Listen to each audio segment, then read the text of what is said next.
the Canon R8 and the Canon R7, two amazing cameras at an affordable price. Today's video will take in the form of an exaggeration of art where we'll be comparing the differences between the Canon R7 and to the Canon R8 in very specifically the work of a videographer, or in my case, a freelance videographer. Hi guys, my name is Rodric and I'm from Malaysia, and what I'm doing is I'm a freelance videographer shooting mostly events, weddings, and sometimes you see me on YouTube.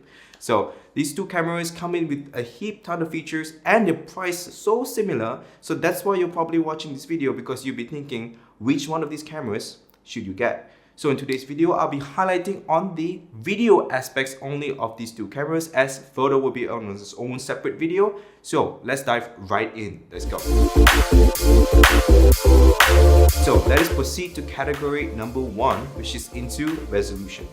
Now when looking into the R8's resolution, it uses a 24 megapixel sensor size, and it basically gives you up to 4K at 60 frames, which is 6K downsample. Now to me, this is plenty full of resolution for you to be doing post-processing. Now coming in from the R7, not too far away, the R7 sports at a 33 megapixel sensor size. But when we look into the video aspect, that's where things start to stray away from these two. Now the R7, 4K at 60 frames, it's actually just 4K 60. It isn't even downsampled from the full sensor size. Now, if you want to get the full sensor size at 7K resolution, you need to drop down to 4K 25 frames at 4K fine feature. So with this in mind, comparing the R8 and the R7, should you want to shoot in 4K 60, then I would say the R8 is the clear winner. So for this category on resolution, the R8 takes the cake. Alright, moving to the second category, which is into frame rates, or more specifically, slow motion. So slow motion in the R8 sports in a whopping 180 frames when you're shooting in NTSC, and at 150 frames if you're shooting in PAL. So if you ask me, the difference is so stark between NTSC and PAL, you're basically losing about 30 frames. I would almost always suggest you shooting in NTSC when you want to slow down your image from the R8. So you can go up to 180 frames in 1080p, and it's also available in C-Log 3. Now that's pretty incredible with autofocus. Now moving on to the R7, the slow motion at 1080p maxes out at 120 frames. Now comparing these two, the R8 clearly wins in the slow motion category because it basically takes the cake of shooting it at 180 frames per second as compared to 120 frames per second. And in the third category, let's look into ISO performance, or low light performances. The ISO performances on the R8 and the R7, to my surprise, is actually similar in video format. Both of them can shoot up to 25,600 ISO. Now coming from the fact that the R8 is full frame, you might expect it to be better in low light. And the answer is yes. R7 just isn't so clean in the shadows, and more noises is more apparent when you jack up the ISO above 10,000. And here is an example of the R8 in the wedding reception shot at f4 at ISO 12,800. And in the fourth category, let's look into in-body image stabilization. And in-body image stabilization on the R7 is indeed capable to reduce shakiness footage from recording videos. Now in my experience, I love using IBIS is because its ability to auto-balance horizon. Now when you're using a gimbal or when you're flying on a glide cam, you notice that your horizons aren't exactly always straight. And as much as I try to fine-tune the motors or rebalance, it just doesn't seem to be getting that horizon. Now this is specifically very infuriating when you're recording in, let's say, a real estate home, or you're trying to get a sunset at the beach and you just cannot get that horizon level. Now coming in from the R7, it has a feature where you can enable auto horizon leveling, when what it does is that the IBIS would then shift the sensor to autocorrect to what it thinks the horizon should be. Now, this of course isn't a foolproof system. There are times when the system would then recognize something as the horizon and it tries to autocorrect inappropriately. Hence, a video looking like this.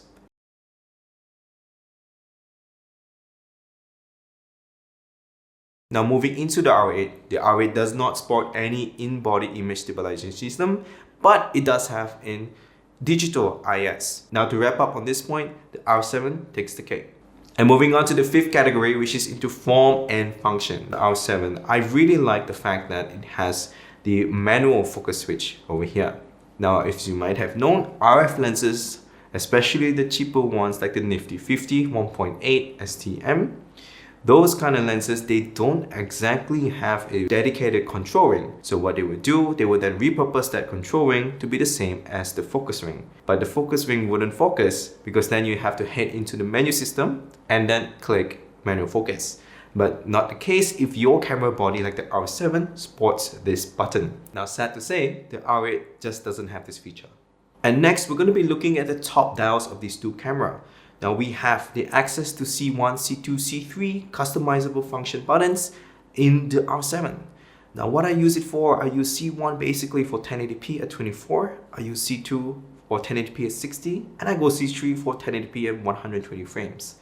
Now for me, C1, C2, C3 is a game-changing thing. As I'm shooting events, I just simply don't have the time to toggle between different frame rates, and this will be the main solution for me. Now coming in from the R8, it basically has C1 and C2. It lacks the third option for customizable button, but in my honest opinion, I set my C1 to shoot at 25 frames, and I set my C2 to be shooting at 180 frames, and basically I'm always running on 1080p 60. So with that in mind, I'm basically being smart about this by not having 3 buttons and always having my standard default at 1080p at 60 frames. Okay, now let's move on to a more critical note that I have about these two cameras is into the on and off switch. Now you would think that on and off switch would be something that is quickly overlooked, and I would say that the R7's on and off switch is at the top here on the right hand side. Now this is pretty bad because I've accidentally turned on the camera inside my camera bag plentiful of times, and it's not due to me, it's just the camera fumbling around in the bag. So my fully charged battery would then not only deplete, but the camera will get really hot inside of my camera bag, as I've once caught my camera. So now when we're looking into the R8's on and off switch, it's basically a more secure function because the R8 has this button which is then inside of the body rather than having it out. So this alone pretty much stops any occurrences of the camera auto switching on when you're either storing it away or accidentally moving it from place to place. And now let's look into the weight differences between these two cameras. So the R7 is 530 grams while the R8 is 414 grams, both without the batteries. Now to me, lighter is always better. Now some people may argue otherwise, they like prefer a heavier camera. But to me, as a videographer with the gimbal on, with lens and holding it for hours and hours and days long, I would actually much more prefer a smaller setup. So I like the R8. And in the sixth category, let's look into something more adventurous together. Let's look into accessorizing the R7 and the R8. So the R7 basically does not sport a battery grip. There is no battery grip available for you to purchase online, shoot in any third party or original Canon battery extended grips. Now with the R8, you might not be able to get a battery grip. Now the reason why I say this is because you gotta be really smart about how the concept of R8 came out to be. Now the concept of R8 basically used a R-piece housing body to then mirror that of the R6 Mark II. So you can basically shop for third-party extended battery grips and put it on the R8. So point goes for the R8. Now battery grips aside, let's look into extender bases. Now if your hands are as large as mine, you probably would want to get a really nice and solid grip on your camera. But if in the case of the R7, sad to say, there is no extended grips available, even third party. But let's look into the R8. So in R8, Canon officially has an extended grip which you can purchase as a separate accessory. Now it serves no other function other than to extend so that your grip on your pinky can now rest at this. And next, let's look into EF and RF lens adapters. Yes, both can adapt EF to RF, so point goes to both. Now in the last category, we're going to be looking into speed boosters. So speed boosters are basically an accessory which you can attach on the crop sensor camera, which then allows it to look at a wider field of view, almost to that of full frame. So this EF to RF speed booster is at 0.71x times, and this is actually from Viltrox that I bought off, and this is actually one of the third-party accessories which you can now adapt to actually both, surprisingly, to the R7 and the R8. Now, if you adapt it to the R8, of course, full frame doesn't make sense because then you get this wide inner barrel, which then you can actually crop your R8 and then you basically get rid of this inner circle. So you get like super extra amount of light coming into your camera and you get to enjoy a full frame camera, which never existed.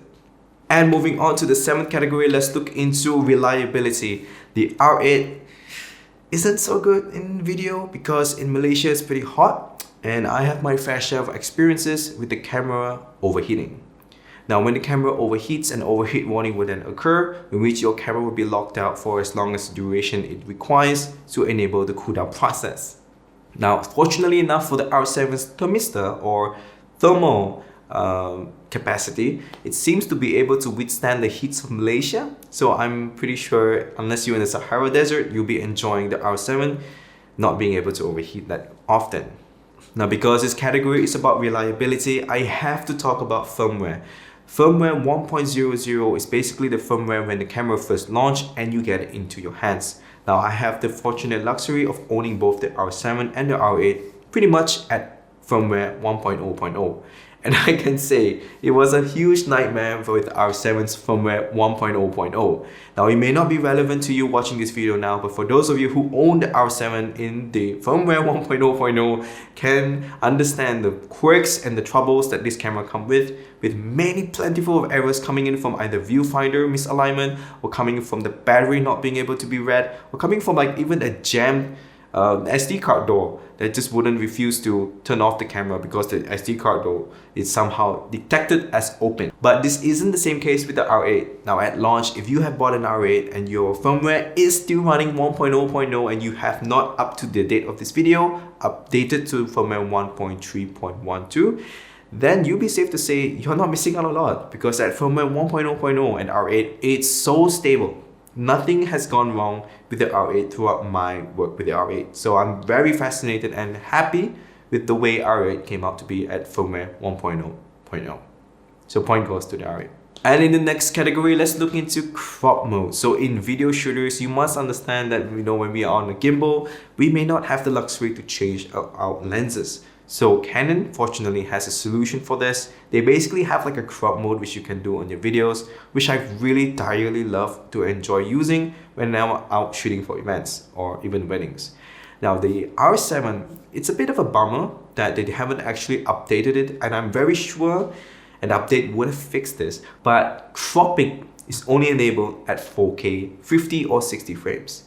Should you always shoot your content at 1080p at 24 or you shoot 4K at 24, you have an interview in front of you, you just can't crop, unless you go specifically into 4K 60 or 4K 50, which is mildly irritating.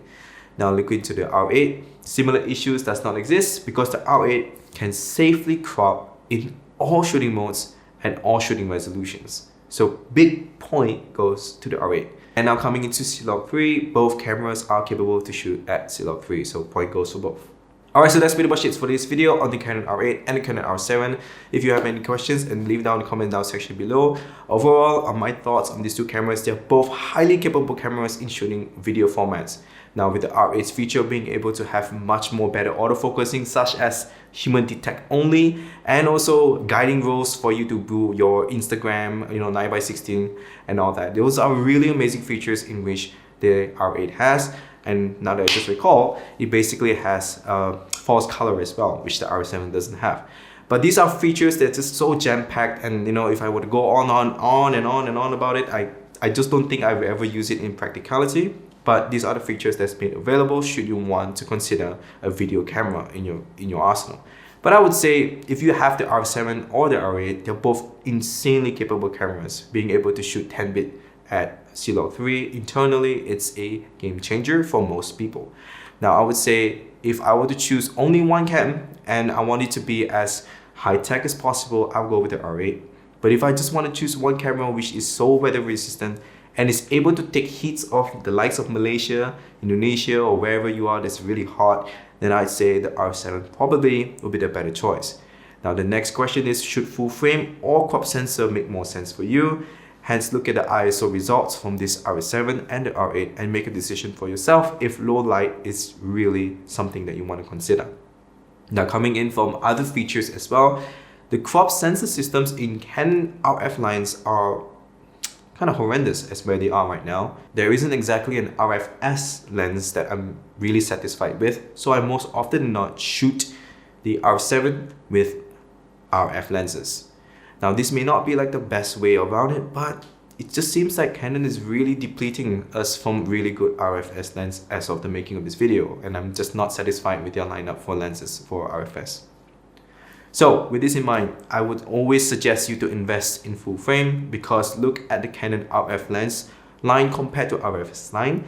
The support coming in from the full frame seems to be heaps and mountains more compared to the crop sensor. So invest in the future, guys. I would say get the full frame. Alright, so with this in mind, that concludes this video on the R7 versus the R8. Leave a like, subscribe if you haven't already, and I'll catch you in the next episode.